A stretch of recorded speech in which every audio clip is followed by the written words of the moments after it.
My teenage sister pretended to be 24 online to scam men out of money, so I exposed her to everyone and watched her face the consequences. A year later, someone was using her identity to steal money, and she begged me to believe she was innocent. My sister thought pretending to be a grown woman online would get her fancy things, but she discovered there are serious consequences when you deceive people about who you really are. For context, my sister has been completely obsessed with those rich lifestyle influencers since she turned 15. Because of all the YouTube tutorials she watches, she knows exactly how to contour her face and style her hair to look like she's in her 20s. At 15, she walks around in blazers and pencil skirts, carrying a fake designer bag, acting like she works at a Fortune 500 company. It's insane, because when I was her age, I was still wearing cartoon t-shirts and light-up sneakers, looking like I belonged in elementary school. I once caught her taking selfies in my college textbooks, pretending to study for her MBA finals. She obviously got her phone taken away and lectured about lying, but it only made things worse. About 3 months ago, I noticed luxury items appearing that we definitely couldn't afford. A notification lit up on her phone with a Venmo payment from someone named SugarBear92, which I instantly knew meant trouble. I immediately confronted her about who was sending her money, and she claimed it was her boyfriend from the neighboring district. I demanded to know how old this boyfriend was, and she swore he had just turned 19. She quickly became defensive when I pushed for details and stormed off saying I was jealous of her relationship. I wanted to trust her because recently she'd been getting better grades and helping around the house, so I thought maybe this older boyfriend was actually a positive influence. I couldn't have been more wrong. A week after discovering the Venmo notification, I ended up recognizing him at a Starbucks near downtown. I marched over to him, barely containing my disgust, and said, "Shouldn't you be ashamed of yourself dating a child?" He looked genuinely confused when he glanced up at me and said, "Child? My girlfriend is 24. Hearing him say that number, I immediately grabbed his coffee and threw it in the trash. He jumped up shouting, "What's wrong with you, lady?" I put my hands on my hips and informed him that he was a predator preying on my baby sister. His expression morphed into complete shock like I had just slapped him, and he insisted that the woman he was dating was a marketing consultant. He frantically pulled out his phone and showed me their Instagram messages. He scrolled to the very beginning where she had told him multiple times that she was 24 and even sent a whole fake LinkedIn profile. I gaped at him, feeling sick to my stomach, and he kept repeating that he genuinely believed she was an adult because she talked about client meetings and posted about business conferences. I sighed, realizing my sister was a scammer. I warned him to block her immediately and delete everything before I went straight home. When I arrived, my parents were already tearing through my sister's room. They went into my sister's room, yanked her out of bed, and forced her to log into all her accounts. She sobbed while they yelled louder with each discovered message and transaction log, showing she'd been doing this to multiple men. She wailed, asking for mercy and insisting that she never actually met any of them in real life. My mom grabbed her laptop and smashed it against the wall, repeatedly screaming that she wasn't getting any electronics until she graduated college. Since she wanted to play adult games, my parents decided she would face adult consequences. Full story on channel, link below. They made her sit down with a calculator and add up every single dollar she had taken from these men. Every Venmo payment, every Cash App transfer, every gift card she had received. My sister's face went pale as the number climbed higher and higher. When she finished calculating, the total came to $8,600. My dad slammed his hand on the table and announced that she would work every penny of that off at Uncle Frank's auto shop starting tomorrow morning at 6 a.m. My sister jumped up from her chair screaming that she couldn't work at a greasy auto shop because it would ruin her skin and nails. My mom grabbed her shoulders and shook her hard, saying she should have thought about that before scamming grown men. My sister tried to run to her room, but my dad blocked the doorway and told her she wasn't leaving their sight until morning. They made her sleep on the couch in the living room while they took shifts, watching her through the night. The next morning, my dad physically dragged her out of bed at 5:30 a.m. while she kicked and screamed. She refused to put on the coveralls Uncle Frank had dropped off, so my mom forcefully dressed her like a toddler. My sister sobbed the entire car ride, begging them to reconsider, but they stayed completely silent. When they arrived at the auto shop, Uncle Frank was already there with his arms crossed, looking angrier than I'd ever seen him. He pointed at a pile of dirty tires and told her to start moving them to the back. My sister stood there frozen until he yelled at her to get moving. She struggled to lift even one tire, and it took her 20 minutes just to move 3 of them. Uncle Frank shook his head and said at this rate, she'd be working there until she turned 30. My parents left her there with strict instructions that she wasn't allowed to leave the property for any reason. I thought that would be the end of it, but I severely underestimated my sister's determination to avoid consequences. Later that day, while I was doing homework, I noticed her old tablet was missing from the drawer where my parents had locked it. I searched everywhere and finally found it hidden behind the toilet tank. When I powered it on, I discovered she had been using the shop's Wi-Fi to message the men she had scammed. She was telling them that her abusive family had stolen her phone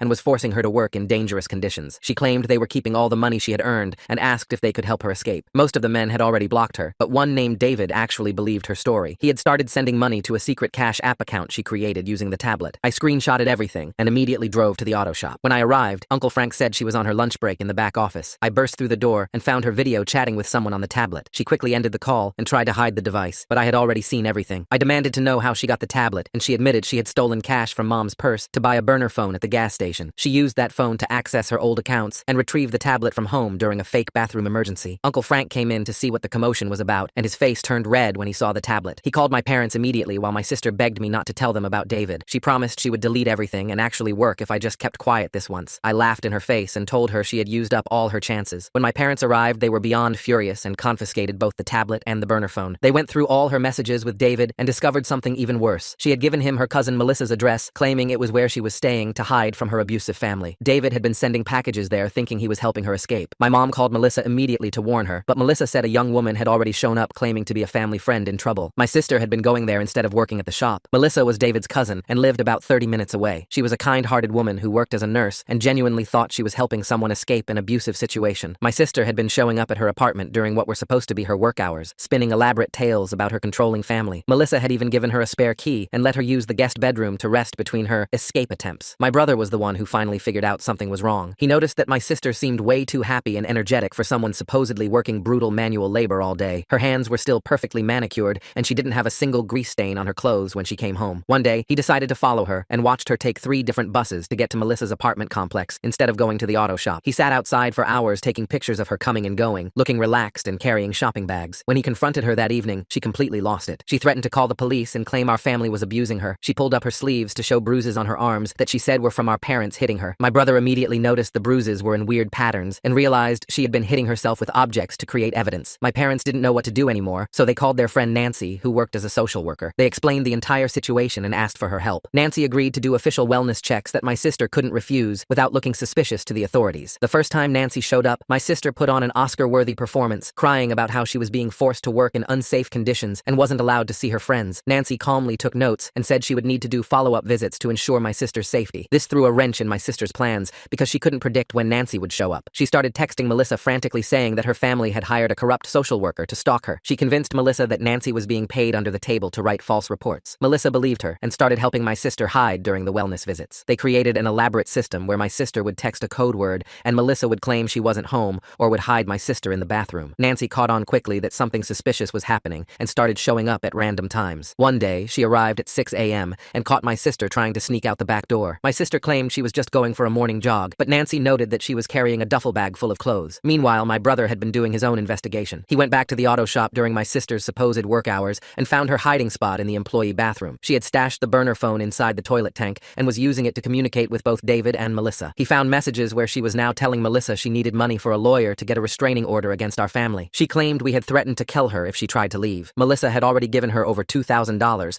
believing she was helping a young woman escape a dangerous situation. My sister was using the money to buy designer clothes and makeup, stashing them at Melissa's apartment. She had created an entire fake life, even making up stories about job interviews she was going on and apartments she was looking at. David was still sending money too, thinking he was helping his girlfriend get back on her feet after escaping her abusive family. My parents finally had enough evidence to confront Melissa directly. They drove to her apartment with my sister's birth certificate, school ID, and recent report cards. When Melissa opened the door, she tried to close it in their faces, but my mom stuck her foot in the doorway. They showed her all the documents proving my sister was only 15 years old. Melissa's face went white as she realized she had been harboring a runaway minor and potentially interfering with custody. She immediately let them in and called for my sister to come out of the bedroom. My sister emerged wearing designer clothes Melissa had bought her, looking like she was ready for a business meeting. When she saw our parents, she tried to run, but my dad blocked the exit. Melissa was shaking as she processed that everything my sister had told her was a lie. She kept saying, but she said she was 24, over and over while staring at the birth certificate. My sister tried one last manipulation, crying and telling Melissa that the documents were fake and our parents were trying to control her. But Melissa had already seen too much evidence and kicked my sister out immediately. She called David right there in front of everyone and explained the situation. David was horrified to learn he had been enabling a 15-year-old runaway and had potentially committed crimes by sending money to a minor without parental permission. With nowhere left to go, my sister tried running to her friend Ashley's house. She showed up at their door crying hysterically and begging to stay the night. Ashley's mom took one look at her and immediately called our parents. She said she wasn't getting involved in whatever drama was happening, but she wasn't harboring a runaway either. My sister realized she had burned every bridge and had no choice but to come home with our parents. On the drive home, she tried one more manipulation tactic. She started fake crying and claimed she had developed a shopping addiction because of low self-esteem. She said she needed therapy and understanding, not punishment. She even suggested checking herself into a treatment facility for shopping addiction. My parents didn't buy it for a second and told her she was going to face real consequences for her actions. They spent the next week contacting every single man she had scammed with proof of her real age and documentation of her lies. They got written statements from each one detailing how she had deceived them and how much money she had taken. Some of the men were considering pressing charges, but my parents convinced them not to by promising full restitution. They printed out every statement and made my sister read them all to understand the harm she had caused. Then came the part that really made my sister scream. My parents had her calculate the exact total again, $8,600. They withdrew that exact amount from their savings and made her watch as they donated every single cent to an organization that helps teenage girls get education and and job training instead of relying on men for money. My sister had to sit there while they completed the donation in her name, knowing that money could have been hers if she had just been honest. This time, she had to work at the auto shop for real. Uncle Frank installed security cameras in every corner and checked on her every hour. She wasn't allowed to have any devices and had to be in his direct line of sight at all times. He made her do the dirtiest jobs, changing oil, rotating tires, cleaning engines. She came home every day covered in motor oil and grease, her designer dreams completely shattered. She spent 10 long months working 6 days a week to earn back the $8,600 plus an extra $2,000 for the therapy she actually did need, not for shopping addiction, but to understand why she thought lying and scamming people was acceptable. The therapist made her write apology letters to every person she had deceived, including Melissa and David. She had to detail exactly how she had lied and take full responsibility for her actions. By month 8, my sister was so exhausted from actual hard work that something shifted. She stopped complaining about the job and started taking pride in learning real skills. Uncle Frank taught her basic car maintenance, and she discovered she was actually good at diagnostics. She even helped a customer figure out why their check engine light kept coming on when 3 other mechanics couldn't find the problem. The transformation was slow but real. She deleted all her social media accounts voluntarily, saying she couldn't stand looking at the fake lifestyle content anymore. She asked our parents to help her apply for real colleges and started researching business programs, but not the glamorous MBA programs she used to pretend about. She wanted to study business ethics and sustainable practices. She wrote her college essays about learning the value of honest work and how deceiving others ultimately only deceived herself. When she finally paid off the full amount, Uncle Frank offered her a legitimate part-time job at the shop. She accepted and still works there on weekends, saving money for college the honest way. She even teaches other teenagers basic car maintenance, always starting with the story of how she learned the hard way that luxury built on lies will always come crashing down. My parents frame her first real paycheck stub, earned through honest work, right next to her college acceptance letter. The morning after my parents framed her paycheck stub, my sister walked into the kitchen with a spring in her step I hadn't seen in months. She poured herself orange juice and started talking about a community college automotive technology program she'd discovered. My mom smiled cautiously, while my dad nodded approvingly, both still wary after everything we'd been through. That's when the doorbell rang. Standing on our porch was a woman in her 30s wearing an expensive suit and holding a manila envelope. She introduced herself as Alexandra, a private investigator hired by someone named Benjamin, who claimed my sister had defrauded him of $15,000. My parents' faces drained of color as Alexandra explained that Benjamin had evidence of wire transfers, fake investment documents, and promises of business partnerships my sister had made while pretending to be a venture capitalist. My sister dropped her glass, orange juice splattering across the kitchen floor. She swore she didn't know anyone named Benjamin and had never taken that much money from anyone. Alexandra pulled out printed screenshots showing conversations from an encrypted messaging app where someone using my sister's photos had convinced Benjamin to invest in a fake startup. The messages were dated during the time my sister was supposedly working at Uncle Frank's shop. My dad grabbed the papers and studied them carefully. The writing style was different from my sister's usual messages, more sophisticated and business-focused. My sister frantically explained that someone must have stolen her photos and created fake profiles. She begged us to believe her, reminding us how hard she'd worked to change. My mom looked torn between protecting her daughter and fearing we'd been fooled again. Alexandra said Benjamin was prepared to press charges unless he received full restitution within 30 days. She left her business card and warned that this was just a courtesy visit before legal action began. After she left, my sister collapsed on the couch, sobbing that she was being framed. She pulled out her work schedule from Uncle Frank's shop, showing she'd been there during the times those messages were sent. My brother immediately started investigating online. He found multiple profiles using my sister's photos on business networking sites, all created recently. Someone had built an entire fake persona, complete with a fabricated work history and endorsements from other fake profiles. The scammer was actively messaging potential victims, promising huge returns on investments in non-existent companies. My parents called Uncle Frank, who confirmed my sister had been at work during the dates in question. He even pulled security footage showing her changing oil and rotating tires at the exact times those messages were being sent. It became clear someone was using her image to run a sophisticated scam operation, likely because her photos were already associated with fake business profiles from her previous schemes. We tried contacting Benjamin through Alexandra, but she said her client wouldn't speak to us directly until the money was returned. My sister was devastated that her past actions had created this situation. She spent hours trying to get the fake profiles taken down, but new ones kept appearing. The scammer had downloaded all her photos from her deleted social media accounts and was creating new identities faster than we could report them. My dad hired a tech-savvy friend named Jamie to trace the fake accounts. Jamie discovered the scammer was using VPNs and anonymous email addresses, making them nearly impossible to track. However, he noticed patterns in the writing that suggested the person knew details about my sister's life that weren't public. They mentioned specific restaurants she'd been to and referenced inside jokes from her old Instagram posts. My sister suddenly remembered giving her login information to someone months ago. During her scamming days, she'd met a girl online named Benji, who claimed to be another young woman pretending to be older for money. They'd bonded over their shared schemes and even exchanged tips. My sister had trusted her enough to share passwords so they could boost each other's fake profiles with endorsements and comments. We tried to find Benji, but discovered that profile had also been fake. The person behind it had been collecting information from vulnerable teenagers, learning their methods and gathering their photos. My brother found similar complaints on scam warning forums from other young people who'd been impersonated after sharing information with with Benji. The scammer was specifically targeting people who'd already created fake business personas, using their established false identities to run bigger cons. My parents were at a loss. They couldn't afford another $15,000 payment, having already depleted their savings for the previous restitution. My sister offered to work extra shifts at Uncle Frank's shop, but even working 7 days a week, it would take her years to earn that much. She was terrified of going to jail for something she didn't do, especially when she'd worked so hard to reform. That's when Nancy, the social worker, suggested we file a police report for identity theft. She explained that having official documentation would help prove my sister was a victim this time, not the perpetrator. My parents were hesitant, worried that involving law enforcement might expose my sister's past crimes. Nancy assured them that since restitution had been made and no charges were filed previously, the focus would be on the current identity theft. We went to the police station where my sister had to explain her entire history. The detective taking the report was skeptical at first, clearly thinking this was another scam. My sister broke down crying, pulling out her work schedule, pay stubs, and the therapy completion certificate. She showed him the calluses on her hands from months of manual labor and photos Uncle Frank had taken of her progress learning automotive skills. The detective finally believed her when Jamie showed him the technical analysis of the fake accounts. The IP addresses were from different countries, and the scammer was using sophisticated methods beyond what a 16-year-old would typically know. He took the report, but warned that catching international scammers was extremely difficult. Our best hope was proving my sister's innocence to Benjamin,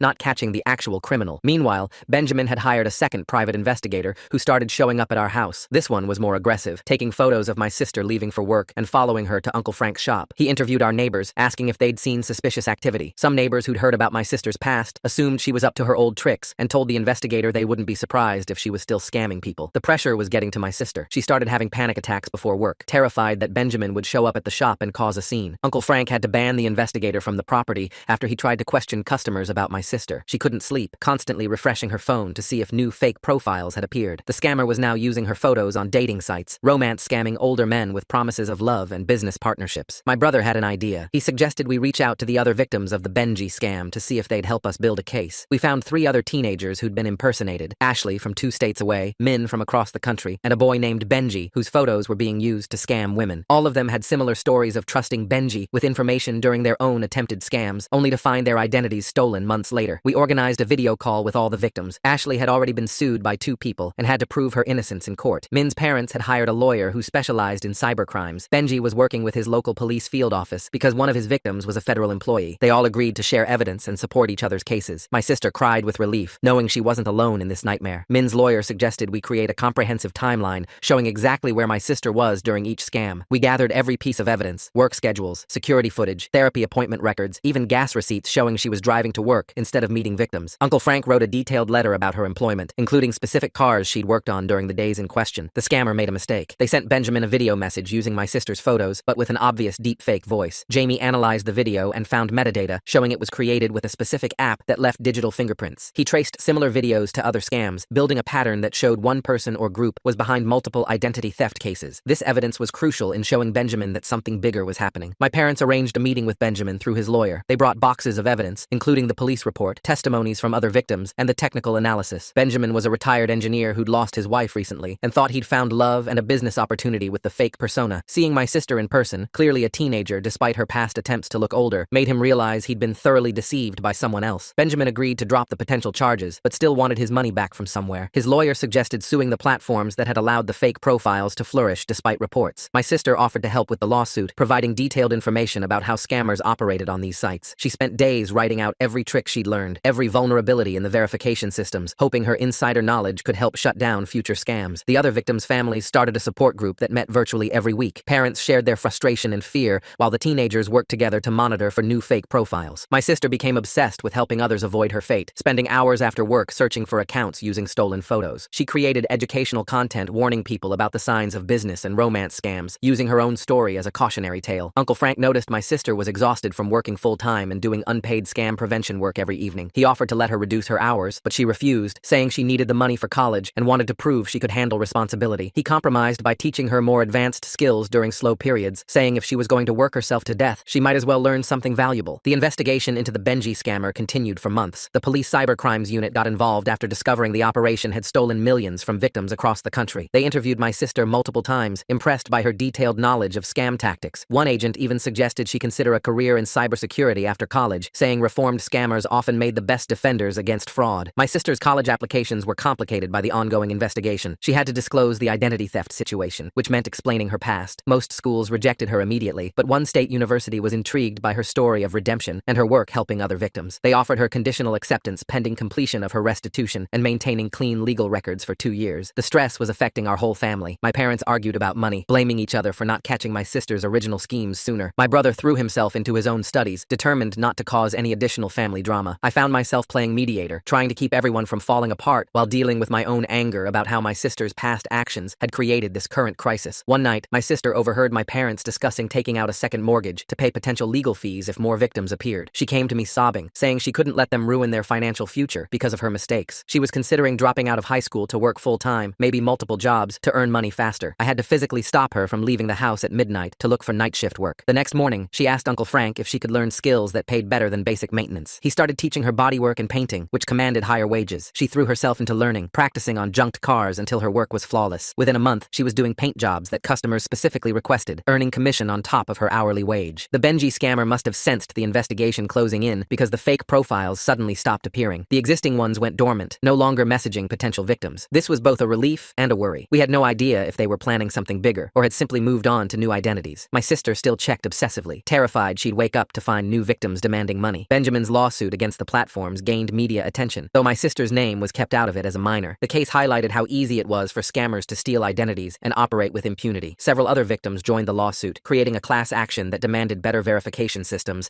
and faster responses to reports of fake profiles. My sister provided expert testimony via written statement, detailing exactly how she'd bypassed security measures in her past. The other teenage victims and their families became our unexpected support system. We had monthly in-person meetings at a community center, sharing updates and strategies. Ashley's family drove 3 hours to attend, saying it was worth it to be around people who understood. Min started a private online forum where we could quickly alert each other to new scams using our photos. Benji created automated alerts that notified us whenever our images appeared on new sites. My sister's transformation continued through all this chaos. She no longer wore designer knockoffs or tried to look older. Instead, she embraced looking her age, wearing Uncle Frank's shop t-shirts with pride. She started tutoring other at-risk teenagers, teaching them legitimate ways to earn money online like freelance writing or virtual assistants. The community center let her use a room for free, recognizing the value in keeping kids from falling into scamming. 6 months into the identity theft nightmare, we finally got good news. The police had arrested a group operating out of Eastern Europe who'd been running the Benji scam, among others. They'd stolen millions using hundreds of stolen identities. While it was unlikely any money would be recovered, having the criminals caught meant the fake profiles finally stopped completely. My sister cried with relief for hours. Benjamin formally dropped all claims against my sister after the arrests. He even apologized for the stress he'd caused, saying he understood she was a victim too. He joined our support group, sharing his perspective as someone who'd been scammed to help the teenagers understand the real impact of these crimes. His stories were heartbreaking. He'd been looking for companionship after his wife's death and thought he'd found both love and purpose. With the immediate threat resolved, my sister could focus on finishing high school and preparing for college. She continued working at Uncle Frank's shop, but reduced her hours to have time for studies. Her grades improved dramatically, and her college essay about redemption, identity theft, and finding purpose in helping others was powerful enough that 2 more universities offered her acceptance. The experience had changed our entire family.